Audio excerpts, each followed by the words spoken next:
అందరికీ నమస్కారం.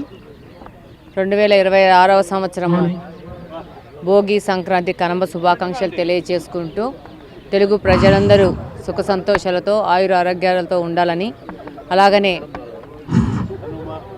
రెండు రాష్ట్రాలు అభివృద్ధి ప్రదంలో ముందుకెళ్తూ భారతదేశంలో మొదటి స్థానంలో ఉండాలని కోరుకుంటూ కడప నియోజకవర్గము భవిష్యత్తులో మరింత అభివృద్ధి పదంలో ముందుకెళ్తూ ఈరోజు కూటమి సంబంధించిన సభ్యులందరూ ఇంకా ప్రజలకు తోడుకుంటూ ప్రజాసేవలో ముందుకెళ్లాలని కోరుకుంటూ ప్రతి ఒక్కరికి భోగి సంక్రాంతి వాళ్ళకి ఇంకా భవిష్యత్తులో మిగిలింది దహనాలు దగ్ధాలే. అత్యంత ఎడ్యుకేషన్ సిస్టంలో పీపీపీ విధానం అనేది చాలా స్వాగతించాల్సిన విషయం. ఒక చదువుకున్న వ్యక్తిగా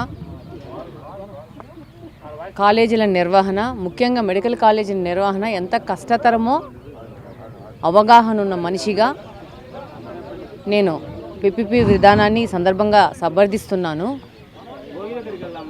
ఈరోజు మెడికల్ కాలేజీలు కట్టడం అంటే ఇన్ఫ్రాస్ట్రక్చర్ కట్టేసి ఉండడం కాదు. మెడికల్ కాలేజీ నిర్వహణ అంటే ప్రజలకు మెడికల్ కాలేజీని, విద్యార్థులకు మెడికల్ సీట్లను అందుబాటులో తీసుకురావాలి అని అంటే దాని సమగ్ర నిర్వహణ అనేది ముఖ్యం. దాంట్లో ఇన్ఫ్రాస్ట్రక్చర్తో పాటు పేషెంట్సు, ఎక్విప్మెంటు, ప్రొఫెసర్సు, అలాగనే వివిధ విభాగాల్లో పరిపూర్ణంగా ఒక సిస్టమేటిక్గా చేయాల్సి ఉంటుంది. ఈరోజు వైసీపీ వాళ్ళు పీపీపీ విధానాన్ని కాదు దగ్ధం చేయాల్సింది, వాళ్ళ యొక్క పార్టీ ప్రభుత్వ అధికారంలో ఉన్నప్పుడు నిర్వహించిన విధానాన్ని దగ్ధం చేసుకుంటున్నారని సందర్భంగా తెలియజేసుకుంటున్నాను.